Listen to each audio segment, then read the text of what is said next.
What's going on, everybody, and what's going on, folks? My name is David, and I'm your legendary host of the legendary podcast, the D-constructingTopics podcast. I almost forgot. I got so much in my mind today. You already know that today, that's Tuesday, June 9th. Today would have been a great, beautiful day for us Knicks fans to wake up and say one more. But sadly, we still got dos más, two more. But anyways, welcome to the legendary podcast of the D-constructingTopics podcast.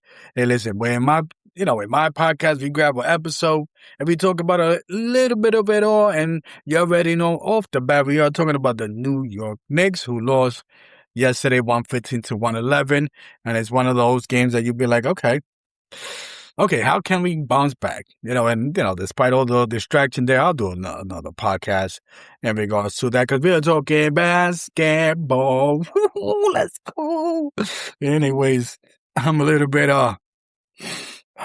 taking a deep breath because I'm excited. I'm anxious. I'm like, come on. We still got two more. Let's get it tomorrow. And game 3, game 3 was one of those games that you say, hey, we got a series now. We have a series. And the fact is that the San Antonio Spurs beat the New York Knicks 115-111. And it's a game that, hey, listen, we got to go back, and I'm hoping this is not the beginning of when Benyana says, it's taking me a long time to say that name. Holla at me if you are in from the 90s. It took me a while to say Akeem Olajuwon. If you look at, his basketball card and you try to say Aluhahuan, yo, chill, my fault. But the fact that once you started getting cable, watching ESPN and listening to the 1994 Knicks-Rockets game and all that good stuff, Akeem Olajuwon, I heard that name a little bit too much. But shout out to Wemby. Hey, listen, young cat, young fella, you doing your thing. I see you. You came big yesterday. No funny stuff. I mean, when the Yama, you know what? The dude is so tall that if he points his finger up, he's touching Madison Square Garden. The top of Madison Square Garden. I tell you. But it's a situation where the Knicks, we had a little thing going on in halftime, and shout out to a lot of my peoples, my colleagues, my close friends, and everybody in between, fans and all that, hitting me up in the chat. Let's go Knicks, when we are winning in halftime. And I'm just had to respond like, hey, listen, I don't say much because I'm an anxious New York Knicks fan. We don't know when we're going to get this chance, but we are 2 games away. And welcome to my podcast. So we're going to get into what happened in Game 3 and what to expect, as you can see right here on the information on my left, right? Left, right. Hey, I'm watching you. I'm that dude, my sense of humor. Sometimes you get out there because, hey, I'm the coolest guy ever. And that's what you could find me in the Circus City air-conditioned section. That's how cool I am. Circus City, shout out to the Circus City. I should be saying the Wiz. For those people out there know, in New York City, I think the Wiz was like a East Coast, Northeast kind of staple. And it was actually owned by James Dolan, the owner of the New York Knicks. So when I say nobody beats the Wiz, nobody beats the Knicks. Let's get it. But yesterday, the Spurs came, and the Spurs, they brought in that game.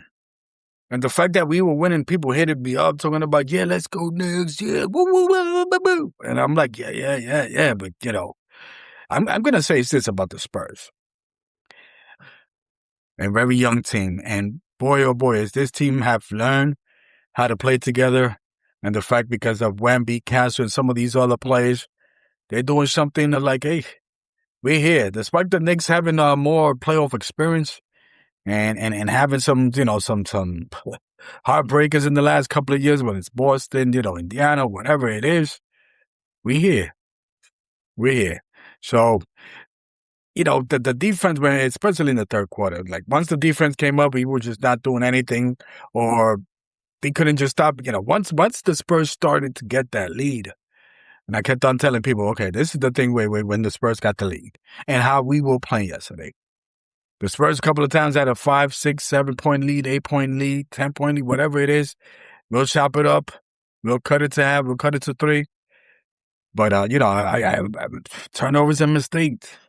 The Spurs, playing that defense, playing one-on-one. So, especially with Brunson. And Brunson looked like, he was in a boxing match. Him taking a hit. And he took one from Wemby. And I'm going to say it's this with that. So Wemby just said something like that. Any other player would have gotten a friggin' foul. Or in any other era, depending on the player. See, the NBA always have had this thing when it comes to sport, and this is across every sport, but primarily the NBA. When you got a player like, let's say, Wemby, whether it's Jordan, whether it's Curry, whether it's Magic, Larry, Dr. J, the NBA always have this thing like when they got this next superstar, the stars is aligned, the NBA is aligned, and that person's going to get away with certain things that other players won't. That's just the NBA in a nutshell. You see, the NBA is not loyal to, and when I say the NBA, the National Basketball Association, they're not loyal to the New York Knicks, despite the headquarters being in New York. The most winningest team of titles when it comes to, the NBA is Boston, and then, Lakers behind them. So you see, the NBA is loyal to ratings. You might say, but New York is a big market. But the NBA, when it comes to certain things, they're a little bit funny. And people were kind of like calling out the refs, like, yo, what's up? But again, the NBA is going to probably look at it and say, hey, the future looks bright with a guy like Wemby. So I'll leave that at that. He has been getting away with certain things. Young kid, young dude. Hey, I give him props, but I'm just saying. And we were just missing shots. We the Knicks were just missing shots, even wide open ones. But for the most part, the defense of the Spurs, they step up. Again, they are the younger player. They got a little bit of extra spring, extra movement. We are just happy to play a little bit more physical, and that's why I say, how can we rebound? How can we win? And we have to. I'm gonna say it's a must that the Knicks win Game 4, but we got to play our defense. And again, I'm one to say, give it to Cat, because it's Cat and Wemby. Either he's gonna block your shot or he's gonna be called a foul. Now again, the refs here, and I'm just saying, refs. I get it. But Cat is a little bit bigger. Cat can do this little thing going on here. Give him the ball. Let him score. Let him discourage Wemby. Wemby's still a young kid. That's why he had that game too, where he was making a mistake. Off the bat because of his youth, not his athleticism, but because of his youth, he's got a big mad mistake. He'll bounce back with some crazy dunk where he's coming off the rafters, taking all the Knicks Eastern Conference Final flag, whatever Atlantic Division flags, even the Rangers flag. The dude will just jump so high and dunk the ball that somewhere down the line we got to say, okay, if he's going to do that, then we got to discourage him. Well, at least kind of make him question him. That's what happened in Game 2. You want that in this Game 4.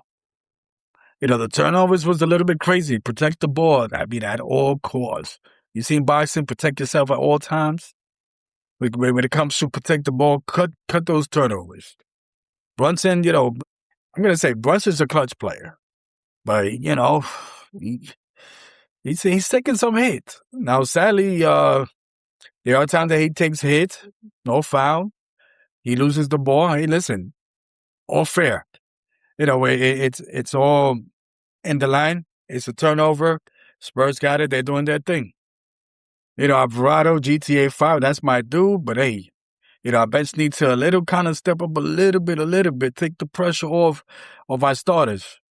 Remember, we got here a lot because Shamit, Alvarado, and some of these other, Robinson, we got here because of our bench. Or, Robinson is there, but you know what I'm saying? We got the other players that come in and, hey, you got to do that thing. The one thing that I've said in regards to this situation in this series, it's been tight games, very competitive. Even the 10-point win against the Spurs in Game 1, it was a little competitive game. Game 2, you already know. Game 3, it was one of those games that it kind of feels like the score did not match. That it kind of felt like we were just more, especially in the second half, following the Spurs. We was kind of more catching up, trying to play catch up, and we couldn't. So that's why I said, if there's one thing that the Knicks got to do and remember and go back, and yeah, obviously the Spurs is a different team because there's a lot of youth in that Spurs team, a lot of energy. These are not the Cavaliers that they have some of these good veteran players, but still, a little bit up there in the age, and they might slow down a little bit. So it was easier for the Knicks to kind of like finish strong and just wipe out those teams, Atlanta, Philly, the Cavaliers. No, not with the Spurs. But I'm going to say is this. We have to come to the second half and we have to do what we have been doing previously. Just do it. Doesn't matter. I know that the Spurs is a different team, but just do it. You have to come to the fourth quarter with a 20-point lead. Now, obviously, in basketball, a 20-point lead might not be a lot, but we got to take them. We got to rip their heart out. We got to rip their heart out. We got to own that second half. We got to rip their heart out like, hey. Because a lot's going to tell. If we rip their heart out tomorrow and we win by 20, I think the psychological game is there. Now, obviously, back then in the NBA, shout out, hit the like and the comment. And comment if you do remember. Back then, even in the 1994 NBA Finals, it used to be that when the New York Knicks, let's say, played the Rockets at that time, it used to be 2-3-2. So 2 games with Houston, they had the best record. 3 at Madison Garden, and the last 2 in, how can I say, the Houston Rockets, the team with the best record at that time. So it used to be that format, and I get it. I get why they changed it. I think a lot of sports did that. Because I'm one to say, like, why should you, as the second best record, should be awarded to play 3 games in a row at home? I know that they did that a lot due to scheduling, but, the time has changed. Listen, again, why should you, as the second best team, be rewarded with 3 games in a row? You know what I mean? Because if a lot of times when a game goes, let's say 1-1, you went, let's say with the Knicks, that it was 1-1, you go 3 games Madison Square Garden, and then you basically got home field advantage there. Now the Knicks only won 2 out of 3, and then, Houston kind of finished it off 6-7, but you get the idea. We have to play strong on the second half. We have to finish it. We have to set a tone. And it's not even set a tone. It's just basically remind them, because the Knicks tend to have this switch. And I think that yesterday their switch was like, you know what? I'm going to turn the switch to like the last, 5 minutes in the second quarter and then turn it off. And then just, the Knicks got this switch. And I hate that. And I remember, how can I say? I'm trying to think of this other team in sports. And I think, even right now, if you're not a hockey fan, the Vegas Kings, right, against the Carolina Hurricanes. The Vegas team is a weird team, but yet I believe they're the defending champion. And right now, I believe they went into games 1 or something like that. Correct me if I'm wrong. But the Vegas Kings, they only won 39 games or something to that effect.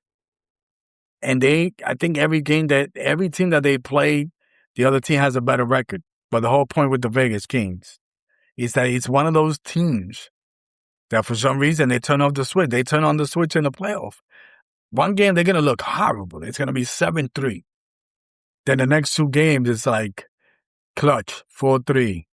One game, it could be done 7-3. So it's kind of reminds me of that situation in regards to the Knicks and turning on the switch. I just hope that the next 2 games, they leave that switch on and no turning back.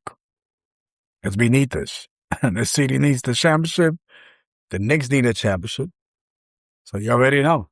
Let me know who you think. Let me know what you think about game 4. You got to set the tone. All I'm saying, we can't be doing this every game. It looks like every game. We either lose by double digits, catching up, then we start winning, we start getting hot. But there's a difference between when you're trying to climb here, and once you're here. Because remember, the Spurs are still here. They're not playing that bad. They're not playing that great. They're here. So when you start playing this bad, San Antonio still. Even keel. Shout out to that young team. Wemby and them. But it's, as a Knicks fan, we got to make it happen. Anyways, hit me up. You already know. Hit the like, subscribe. Please share. Talk to your peoples. Let me know what you think about this game 4. Game 3 was whatever. Whatever distraction. I think that's like what I would call the OJ game. Too much outside distraction, but that's fine. We're going to make it happen. Game 4. All right, kiddos. Holla at me. Holla at you. You already know, the Constructing Topic Podcast. And I'm out. Peace.